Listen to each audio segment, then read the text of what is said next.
Hello, BookTube. We are, as I'm making this video, at the very end of the month of July, approaching the month of August. And at the end of August comes the end of the stereotypical summer interval, at which point people get back to work, they go off vacation, they go back to school, and in an election year here in the United States, a presidential election year, that is also typically when the vast bulk of the American public starts paying attention to presidential politics. You would think if you're online all the time, or if you're a political junkie, you might think that they're paying attention all the time, but most of them are not. Until then, until they get back from the beaches, until they go back to school, and until the frenetic pace of the U.S. presidential race ramps up. A lot can happen in that time. A lot has happened since. This present presidential campaign has been one of the most bizarre in my entire life of very intently watching U.S. presidential elections. I've been watching them with intense interest for a long, long time. And this is one of the strangest ones that I have ever seen. For a whole bunch of reasons. The Democratic frontrunner and presumed nominee drops out of the race in favor of his vice president. A sitting U.S. president gives up the incumbency in order not to run again. I've only seen that once in my lifetime, other than now. That's amazing. That is newsworthy. The presidential nominee of a party is the victim of an assassination attempt about which his party and he himself will give no details whatsoever, so that in a political atmosphere incredibly fraught with distrust on even the most basic and even tinfoil hat conspiracy levels, you're just inviting people to believe that nothing happened to you, or that you're lying about something. Also, the very first time in my life, pretty sure the first time in American history, where one of the two parties' nominee for president is a multiply convicted felon awaiting sentencing. An adjudicated rapist. A de facto caught on camera insurrectionist. And also just recently someone who has said over and over again that if the people put him back in power, he will end representative democracy. You'll never vote again. To put it mildly, all these things make this election really, really weird. And who knows what it will be like when the temperature actually does increase. Again, if you are terminally online, or if you're a political junkie, you think the temperature is already frenetic, but no. In a presidential election year, that tempo is about to double. August is the last month of comparative peace that we have before it doubles. And that got me thinking, subject to politics, so I put together an American political starter kit. I think I've done something like this before, but it never hurts to do it again, especially when you have 8,000 videos to comb through. Because America has always been an intensely political country. I believe we were born out of politics rather than anything else. We weren't born out of any of the usual starters of a country. You might think we were born out of all of them. We were the colonial seed of a much larger and more powerful country. A lot of our initial colonizers were colonizing for explicitly religious purposes, also for land greed. You might think that it was all of that, but I think that in the American Revolution, it really boiled down to politics. But even if I'm wrong about that, Americans have been fervently political from the beginning and have written about it a lot. So I thought I would give you a list of basics to start with, and certainly strong recommendations on my part.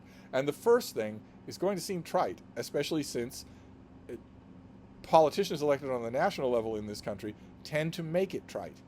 They tend to trivialize it by waving it around. And that is the U.S. Constitution. Believe it or not, I am recommending it as a document. It's not long. It won't take you long to read, whether you're an American or not. If you're an American, you should read it. But even if you're not an American, it makes fascinating reading to think about this thing that a bunch of really educated men came together and made to create the framework for a country. They were all educated in politics. A lot of them were educated in the classics. They had all the examples of all the other times in history where this has been even theoretically tried. Only here they were doing it for real. I think unintentionally makes gripping reading. And while we're talking about writing that makes gripping reading during the Revolutionary period, we should talk about the fact that the American Revolution was, if not born out of a booklet, certainly ensouled out of a booklet. And that booklet is Common Sense by Thomas Paine. A pamphlet that he dashed off. He wrote it really quickly. It is absolutely fantastic. It's on fire in every word. And to an American populace that wasn't 100% sure what was going on here and what is the point of all this? Why am I arguing with my neighbor? Why am I suddenly not getting the marmalade that I really like from across the border? Why is all of this happening? This was suddenly a bolt of lightning to let people know in words that they could understand and in phrases that would inspire them what this was about. And it's every bit of thrilling reading now as it was when it was written. So it's another one of my very early recommendations. I only have a few historical recommendations. Then we're going to move right to the 20th century. Hope that doesn't disconcert you. To put it mildly, I could make political writing recommendations all along the way. A lot. There's a particular period in American politics from 100 years ago that I know really well, and a lot of good writing from that period. But a starter kit? That's not really for a starter kit. But the first two, Common Sense and the U.S. Constitution, take you no more than an hour to read together. So I thought I was justified in recommending a whopper, a big brick of a book. And it's this. It's not even by an American. It's Alexis de Tocqueville's book, Democracy in America. He came to visit America on a thin pretext of looking at the prison system and wrote all about this country that he found, this new country that he found, these new people that he found. And it's a seminal book. Everyone who talks about the foundation of American literature talks about this book. Certainly everybody who talks about the foundation of American political literature talks about this book. But I want to stress it's also entertaining. It's a big thing. It's a mammoth book. So it's a big undertaking. But it's really entertaining to read. It's really enjoyable, even if you live, as probably most of you do, in parts of the United States that weren't parts of the United States when this was written. So I strongly recommend it. But then we're going to move forward. We will bridge the gap with a book that covers a large span of time, and then we'll move to relatively modern politics. And the one that bridges the gap of time is brilliant reading. It is steep. It's intellectual writing. So it is entertaining, but you have to gird yourself for it. You have to work. You have to meet the author halfway. The author is Richard Hofstadter, and the book is The American Political Tradition and the Men Who Made It, which you can often find in a used bookstore in a little blue a mass market paperback. Whatever you find, it has a boring title, of course. The American Political Tradition and the Men Who Made It is a subtitle, not a title. My services are available to give a title to a book at any time of the day or night, free of charge. But the book is rivetingly good. Just old school, great political writing of a type that almost doesn't get written anymore, and for obvious reasons. But the next one is also a tome. There are quite a few tomes on this list. Sorry about that. The next one is a tome, but it's also great. It's great. This is by Evan Thomas and Walter Isaacson, and it's The Wise Men.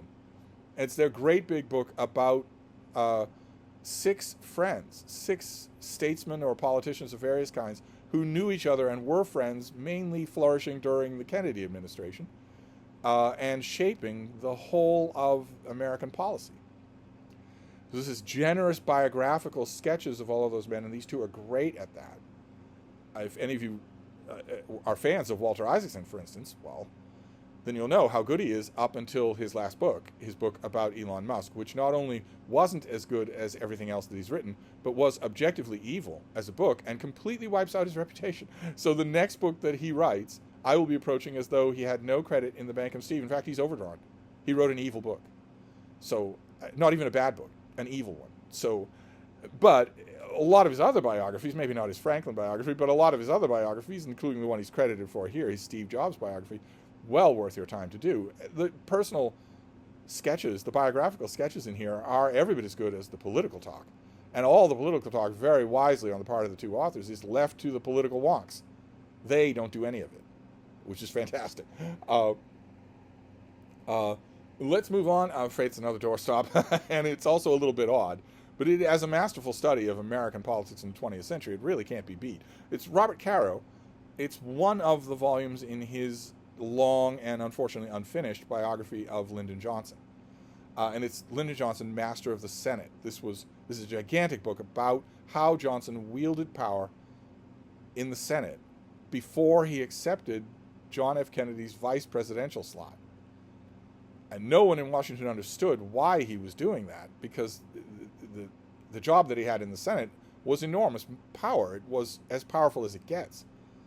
And the vice presidency was well known to be a completely ceremonial, powerless position. Johnson's answer to those questions was meant in jest, doesn't do him much credit in retrospect, but it was meant in jest. He talked about how many presidents have been killed in office and how he's a gambling man. And then his president was killed in office, and he's been the number one suspect ever since. But he is, in fact, the previous example, the previous Joe Biden example of a president who gave up the incumbency rather than run again. Although Joe Biden's yielding of the incumbency is even more remarkable on every level. It's even more remarkable, especially if you know the man. For him he wasn't giving up for political reasons. Not really. He was giving up for personal reasons. The personal reasons gave rise to the political reasons. But his giving up his incumbency was him saying, I'm not up to the job, which is not only remarkable for a president, but if you know the man, utterly remarkable for Joe Biden. An amazing thing. I wonder what non-U.S. historians will write about it in future years. But this is about those years that Johnson ruled the political world in America, and Caro does a great job. Just a great job. Then I want to move to a little bit older book. I don't think this is in print anymore. I remember it vividly. It's really, really good. And it's on, unfortunately, a very pertinent subject when it comes to American politics, which is all the termites in the wood. You think people elect politicians, especially if you're not American, you think people elect politicians, they go to Washington, and they enact the will of their constituents. Nothing like that happens, and nothing like that has happened in a century. And it's largely due to a group of people who are ready and waiting when those politicians get to Washington. In fact, nowadays, they're ready and waiting when you're running for city council. They're waiting to get you to your state senate. And those are lobbyists. And this is a great book on the whole phenomenon of what lobbyists are, what kind of enormous power they wield, and consider this was written decades ago. Their power has only increased since then. So, and you know, the prevalence of lobbyists, this author talks to a lot of them. He knows a lot about the subject. So, again, this is just a picture I pulled off the internet. I don't know if this book is in print in any way, but it's worth your time to find it if you're interested. If you're a political junkie for American politics, it's worth your time to find it. But the point that he makes is only echoed by looking at U.S. politics today. Look at just a laundry list of policies or issues or subjects on which the American people are in enormous agreement. And then you look at the laws that are passed by the politicians who represent those people, and the laws are exactly opposite to that. And you might wonder why. Why would that how does that work? Well, lobbyists are the reason for that. Lobbyists are the reason for that. The most egregious example, of course, is the gun lobby. This country is flooded with guns, 700 million guns. we are an absolute rash red epidemic of gun violence, and it would be easy to address that. It would be easy to fix that with legislation, and the American people want that fixed. And yet it doesn't happen. It's because of lobbyists. And right on down the line, I mean, the gun lobby is only the most obvious example. Then I want to do a few books here. A few books. The starter kit is, of course, going to reflect me. Right? It's not an algorithm that's doing this, or AI, it's me. It's naturally going to reflect my own political life. My own political life has had lots of ups and downs, but it has had two major downs. It's had two major four-alarm fire instances. And believe it or not, Lyndon Johnson in Vietnam was not one of them. I don't know. We could have a long talk on the subject here over wine and calzones, but that wasn't one of them. I know that proxy warfare against communist Russia did not at the time strike me as a bad thing. And it still doesn't. And we're still engaged in it. So not against communist Russia, but against Russia. I, at the time, looked at that as, well, okay, you've got a whole table full of rotten alternatives to full-scale thermonuclear war. All of the alternatives are rotten, but none of them are near as bad as that, so I'll take one. I'll take one of the alternatives. And proxy war is one of those, and always has been, since war actually directly to the teeth between major powers became unthinkable. The result of that is unthinkable. It's the end of civilization. Anyway, that wasn't one of my low points. I had two. The first was the disastrous presidency of Richard Nixon and Watergate, the scandal that brought him down, for which he would get a parade down Wall Street today. I was watching politics intensely at the time, and I went through. It's an experience that a lot of people describe as though it were a bad bout of the flu, or a broken leg, you don't describe it as having watched it. You describe it as having survived it. I went through Watergate, and that affects this list.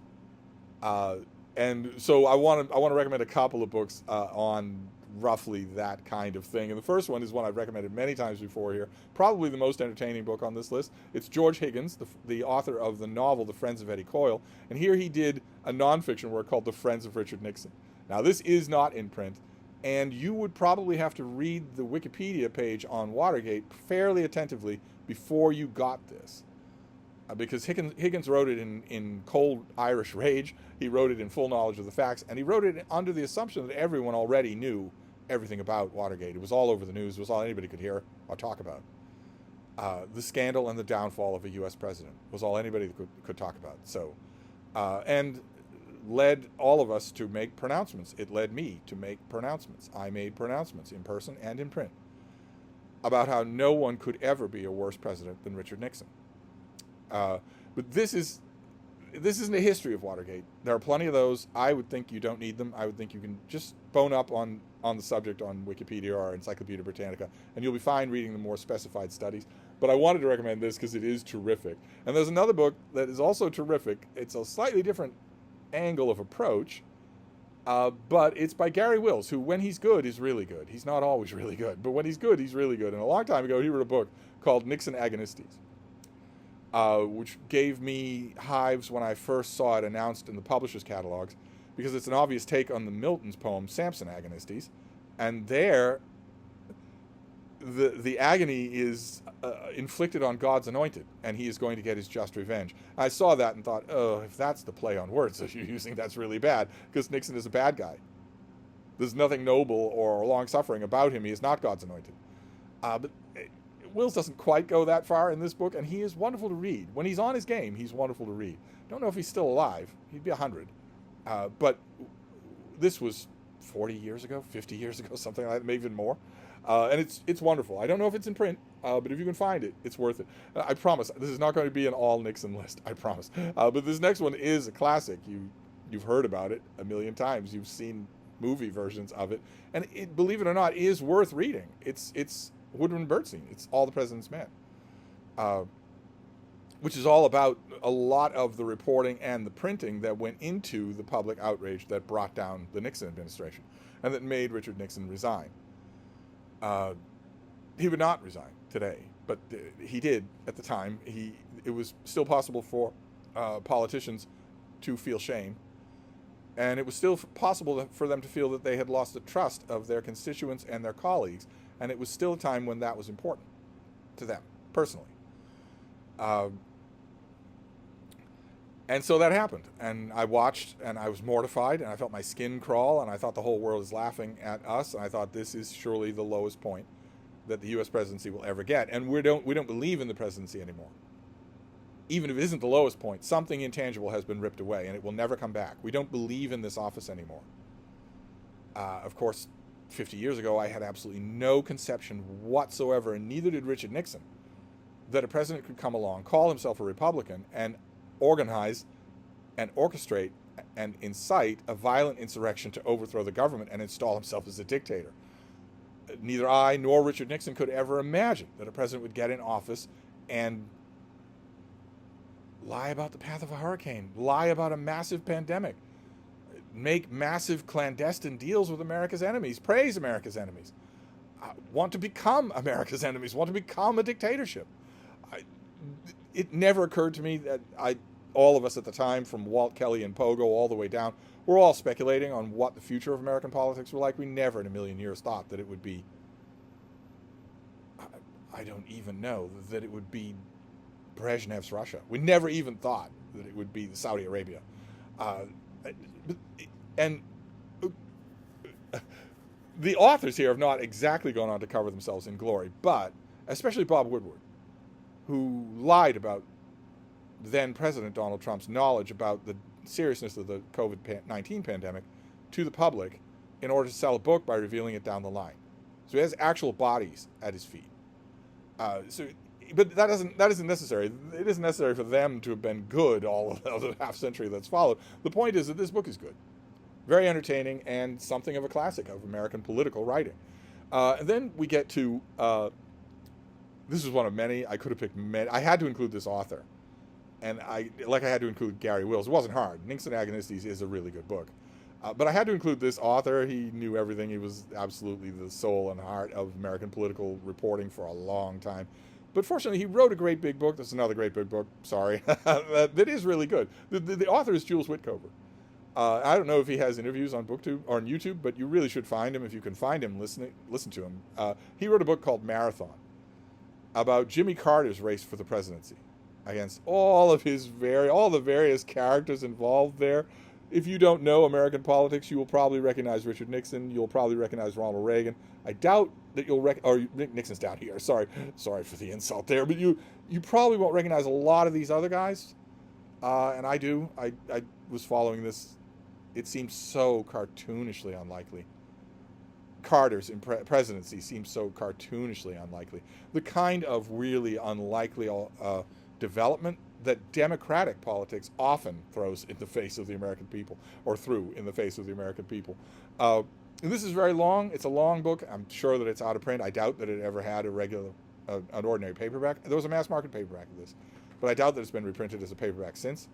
But it's worth it. If you are a junkie, if you are thoroughly involved in American political writing, it's worth it to find these older books. The same thing with this next one. This is out of print and it will stay out of print, but it is, I think, a classic. This is Speaker of the House Tip O'Neill had a memoir written for him by Bill Novak, and that's what this is, Man of the House, where Bill Novak basically sat in Tip O'Neill's office, and both in Washington and in Boston, and just listened to stories. Tip O'Neill had endless stories about everything, and was at the heart of make or break, deal making, horse trading American politics at, I would argue, its finest, where it's forceful men and women sitting down and discussing what they will and won't budge on, without many lobbyists anywhere nearby. It also makes for great writing. Please do not be mistaken, if you read this book and really like it, into thinking that Tip O'Neill was a great writer. He was not. But he was a great raconteur. Almost better than anybody who's ever been up at Capitol Hill. And the author captures that quite well. So Man of the House is well worth finding to read as a political memoir. Even though I don't usually like to recommend political memoirs, it's well worth it. It's an exception. There are a couple of other exceptions. I'd Do It Again by legendary Boston Mayor James Michael Curley is also a great political memoir. Then we have a political biography. Sometimes you have to do that. These are on here. The Robert Caro book is part of an ongoing biography. Sometimes a political life really captures a political era if the author is good at it. And the author is Lou Cannon, and this is his biography of President Reagan. Lou Cannon already did a volume on Reagan before he was president. This is about the presidency, and it's shrewd. It's shrewd. It was difficult not to lapse into friendly hagiography around this figure. It's difficult not to do that. And Lou Cannon doesn't avoid it completely. But this is still really good. Probably the best non-vitriolic book on Reagan. There's plenty of vitriolic books, and a lot of them are really, really good. Because there was a lot to be vitriolic about in the Reagan administration. But this one, if you're going to read something for a starter kit, this is the place to start. And the same thing is true with this next one. There have been a ton of books on this president, but none by an author this good. This was another author that I had to have on the list. He's written a lot of books. Jules Witkover was part of a lot of books. You should, if you like the way he writes, you've got a lot of books to choose from. Same thing with this author. The author is Elizabeth Drew, and she wrote political journals that regularly got published as books for different years, different spans of years. Those are all worth finding. You're going to need to know a lot of context to read them and get the full amount out of them, but they're all worth finding for the writing. And she did a book on Bill Clinton's presidency, On the Edge. The title is an enormous double entendre, but I don't think she ever explains it in the book. So you don't need to worry your pretty little head about that. But the book is wonderful, just wonderful. Clinton's been the subject of a huge number of books, but this is, I think, one of the best ones. And then, while we're on the subject of President Clinton, we might as well mention his own book, My Life. It wasn't written by him. He had help of a very, very good ghostwriter. And this is the book, but it's a tome. It's 800, 900 pages long. And the point is that I want to make about it is that you don't need to read all the lies about him in Arkansas. You don't need to read that part of the book. The second part of the book is about his Washington years, and it's brilliant. It's brilliant. It's one of the best evocations of American politics that I've ever read, under the name of President or Not. I believe that for a brief period of time when My Life came out in mass market paperback, it came out in 2 volumes, and one of them was the White House years. I'm pretty sure I remember seeing that. So you might be able to find that. But if you find, like for instance, this book for 50 cents at your library book sale, don't slog through the beginning. If you're not interested in this guy's life, and God help us, why would you be? Then just skip ahead to the White House years. Those parts read like a West Wing episode. No coincidence there. They read like a West Wing episode. You will love them. You'll love that part of the book. Then the next one I want to do is also a tome, and I think probably it is the greatest single piece of American political writing ever. Long or short, modern or ancient, I think this is as good as it gets. This is by Richard Ben Kramer, and it is What It Takes. And technically, it is the story of one presidential campaign and the men involved in it. But it's so much more than that. Oh my God, that's why it's so big, is that it's so much more than that. It's so much about what politics is, what it means to pursue it. It's fantastic. It's also unbelievably readable. So you will love it. All the long pen portraits of George H.W. Bush or Bob Dole or Ross Perot, all the pen portraits in here are great. So I strongly recommend it. This is an old paperback that I found online, but What It Takes must still be in print. And your library will certainly have access to a copy, because it was a big success. But then I want to deal with a couple of slightly more keyhole things before we move on to the finale of this starter kit. One of the keyhole things is regional, but it's not really. When I'm recommending Man of the House by Tip O'Neill was an immense power broker in Washington, but he was also the heart and soul of Massachusetts politics, forever, for a long time he was. The man to see. He was the man to see for Massachusetts politics for a long time. So you might think that if I'm going to go regional in this starter kit, I'm going to go with Massachusetts or even New England, but I'm not. An old friend of mine, may or may not have appeared on this list already, once said to me, well, it might chap my hide, but if you're talking politics in America, you're talking Texas. It chaps my hide too, even though I've lived in Texas. It chaps my hide too, but it is true.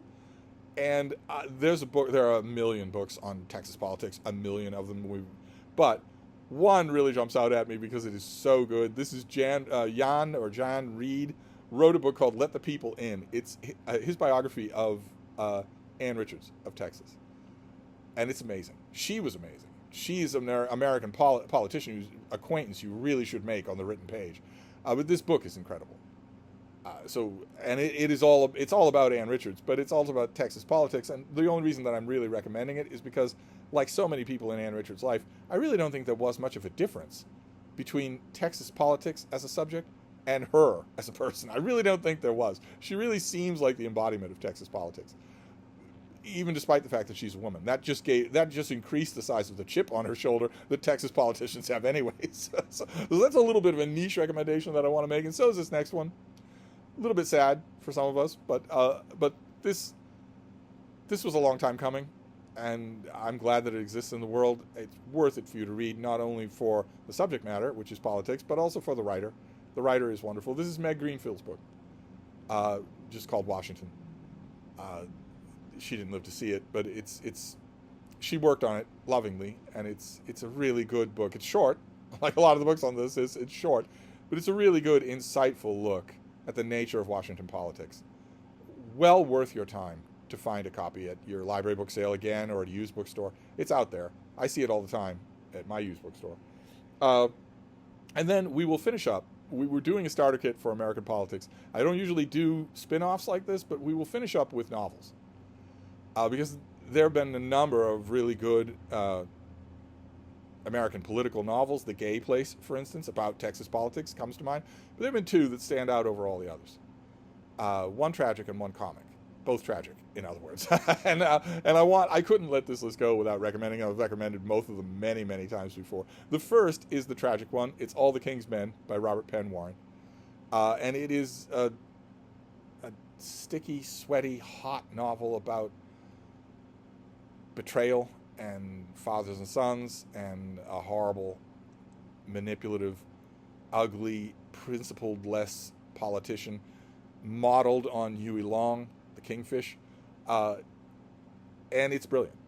It pulls you into its deep, dark, Oedipal currents and just holds on to you until the end. And the end is shattering. You can see the end coming a while ago, and it's not like a disappointment that you can see it coming. Instead, it's like a huge car crash up ahead of you that you know you can't avoid, so you just have to drive to it. It's stunning. It really is. And then the last one, I'll give it pride of place to end the list, is Edmund O'Connor's book, The Last Hurrah, which is about regional politics. It's about a guy who wants to run a city. The city is clearly Boston. And he's old, and he's been in charge of the city on and off for quite some time, and he senses that the winds of political change are blowing, that his kind of politician is not really ever going to run again, but he wants to try it just one last time. He makes one last run, and Edmund O'Connor does a great job at it, just fantastic. And this is the cover of the University of Chicago's reprint of this book, which is relatively recent. I think it's like 5 or 10 years old. So there are copies of this out there. I could have kissed Levi Stahl on the mouth when he masterminded getting this thing back into broad circulation. So there will be copies of this for you to find, and it is wonderful. Sad, by the end especially sad, but also wonderful. And it has some comic set pieces in it that have never been equaled in American literature. So I wanted to end on not only that, but on a fictional note and on a happy note, as we brace ourselves for the intensification of the weirdest and last U.S. presidential election season in the country's history. So it's going to be very strange to sit through. And I wanted to give you a starter kit in case you wanted to bone up on it. Why you would, I don't know. I'll do an escapist literature thing next. But that's it. That's your starter kit for the day. I'll wrap this up for now, but I will see you soon. Thank you, BookTube.